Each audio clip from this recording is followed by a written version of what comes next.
2022년 1월 25일 주연후 셋째 주 화요일 거룩한 독서를 위한 성서 읽기 시편 119편 주님의 법을 찬양함. 주님의 말씀은 영원히 살아있으며 하늘의 굳건히 자리 잡고 있습니다. 주님의 성실하심은 대대에 이릅니다. 땅의 기초도 주님께서 놓으신 것이기에 언제나 흔들림이 없습니다. 만물이 모두 주님의 종들이기에 만물이 오늘날까지도 주님의 규례대로 흔들림 없이 서 있습니다. 주님의 법을 내 기쁨으로 삼지 아니하였더라면 나는 고난을 이기지 못하고 망하고 말았을 것입니다.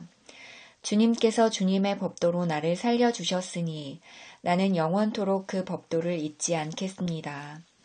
나는 주님의 것이니 나를 구원하여 주십시오. 나는 열심히 주님의 법도를 따랐습니다. 악인들은 내가 망하기를 간절히 바라지만 나는 주님의 교훈만을 깊이 명심하겠습니다. 아무리 완전한 것이라도 모두 한계가 있다는 것을 알았습니다. 그러나 주님의 계명은 완전합니다. 제1독서 예레미야 36장 바룩이 고관들 앞에서 두루마리를 읽다. 그때 사반의 손자요 그마랴의 아들인 미가야가 두루마리에 있는 하나님의 말씀을 다 듣고 왕궁에 있는 서기관의 방으로 들어갔다. 마침 그 곳에는 모든 고관이 모여 있었다. 곧 서기관 엘리사마와 스마야의 아들 들라야와 악볼의 아들 엘라단과 사반의 아들 그마랴와 하나나의 아들 시드기야 등 모든 고관이 앉아 있었다. 미가야는 바룩이 백성에게 책을 낭독하여 들려줄 때에 들은 모든 말을 그들에게 전달하였다. 모든 고관은 구시의 증손이요 셀레미야의 손자요 느다냐의 아들인 여후디를 바룩에게 보내어 바룩이 백성에게 낭독하여 들려준 그 두루마리를 가지고 오게 하였다. 네리야의 아들 바룩이 그 두루마리를 가지고 그들에게로 가니 그 고관들이 바룩에게 말하였다. 그대는 앉아서 우리에게 그 두루마리를 낭독하여 들려주시오. 바룩이 그들에게 낭독하여 들려주니 그들은 그 말씀을 다 듣고 나서 놀라 서로 쳐다보며 바룩에게 말하였다. 우리가 이 말씀을 모두 임금님께 꼭 아뢰어야 하겠소. 그들은 바룩에게 그가 어떻게 그러한 말씀을 모두 기록하였는지 자기들에게 알려달라고 말하였다. 바룩이 그들에게 대답하였다. 예레미야 예언자께서 저에게 이 말씀을 모두 불러주셨고 저는 그것을 받아서 먹으로 이 두루마리에 받아 썼습니다. 고관들이 바룩에게 부탁하였다. 그대는 가서 예레미야와 함께 숨으시오. 그대들이 어디에 있는지 아무도 모르게 숨으시오. 그리고 고관들은 그 두루마리를 서기관 엘리사마의 방에 보관하여 두고 왕궁의 뜰로 들어가서 왕에게 이르러 그 말을 모두 왕에게 전하였다. 왕이 두루마리를 태우다. 전하는 말을 들은 왕은 여우디를 보내어 그 두루마리를 가져오게 하였다. 여우디가 서기관 엘리사마의 방에서 그 두루마리를 가져다가 왕과 왕의 곁에 서 있는 모든 고관들 앞에서 낭독하여 들려주었다. 그때는 9째 달이어서 왕이 겨울 별관에 머물렀으며 왕 앞에는 불피운 난로가 놓여 있었다. 그런데 여우디가 그 두루마리에서 서너 칸을 읽어 내려갈 때마다 왕은 읽은 부분을 서기관의 칼로 잘라내어서 난로에 던져 넣었다. 이렇게 왕은 온 두루마리를 다 난로불에 태웠다.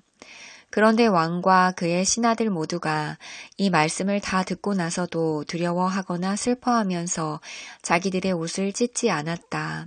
엘라단과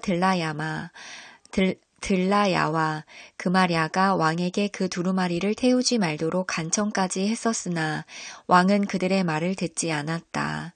왕은 오히려 왕자 여라무엘을 비롯하여 아스리엘의 아들 스라야와 압디엘의 아들 셀레미야에게 명령하여 서기관 바룩과 예언자 예레미야를 체포하라고 하였다.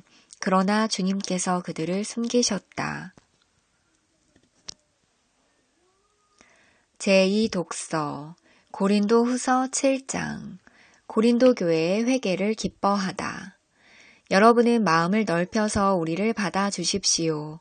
우리는 아무에게도 부당한 일을 한 적이 없고 아무도 망친 적이 없고 아무도 속여서 빼앗은 일이 없습니다. 여러분을 책망하려고 내가 이런 말을 하는 것이 아닙니다. 내가 전에도 말하였거니와 여러분은 우리 마음속에 자리 잡고 있어서 죽어도 같이 죽고 살아도 같이 살 것입니다. 나는 여러분에게 큰 신뢰를 두고 있으며 여러분을 매우 자랑스럽게 생각합니다. 우리의 온갖 환난 가운데서도 나에게는 위로가 가득하고 기쁨이 넘칩니다. 우리가 마케도니아에 이르렀을 때에도 우리의 육체는 조금도 쉬지 못하였습니다. 우리는 여러 가지로 환난을 겪었습니다. 밖으로는 싸움이 있었고 안으로는 두려움이 있었습니다. 그러나 시리에 빠진 사람을 위로해 주시는 하나님께서는 디도를 돌아오게 하심으로써 우리를 위로해 주셨습니다. 그가 돌아온 것으로만이 아니라 그가 여러분에게서 받은 위로로 우리는 위로를 받았습니다. 여러분이 나를 그리워하고 내게 잘못한 일을 뉘우치고 또 나를 열렬히 변호한다는 소식을 그가 전해줄 때에 나는 더욱더 기뻐하였습니다. 내가 그 편지로 여러분의 마음을 아프게 했더라도 나는 후회하지 않습니다. 그 편지가 잠시나마 여러분의 마음을 아프게 했다는 것을 알고서 후회하기는 하였지만 지금은 기뻐합니다. 그것은 여러분이 아픔을 당했기 때문이 아니라 아픔을 당함으로써 회개에 이르게 되었기 때문입니다. 여러분이 하나님의 뜻에 맞게 아파하였으니 결국 여러분은 우리로 말미암아 손해를 본 것은 없습니다. 하나님의 뜻에 맞게 마음 아파하는 것은 회개를 하게 하여 구원에 이르게 함으로 후회할 것이 없습니다. 그러나 세상 일로 마음 아파하는 것은 죽음에 이르게 합니다. 보십시오. 하나님의 뜻에 맞게 마음 아파함으로써 여러분에게 얼마나 많은 변화가 일어났습니까? 여러분이 나타낸 그 열성, 그 변호, 그 의분, 그 두려워하는 마음, 그 그리워하는 마음, 그 열정, 그 응징은 참으로 놀라운 것입니다. 여러분은 그 모든 일에 잘못이 없음을 보여주셨습니다. 그러므로 내가 여러분에게 편지한 것은 남에게 불의를 행한 사람이나 불의를 당한 사람 때문이 아니라 우리를 위한 여러분의 간절한 마음이 하나님 앞에서 여러분에게 환히 나타나게 하려는 것입니다. 아멘.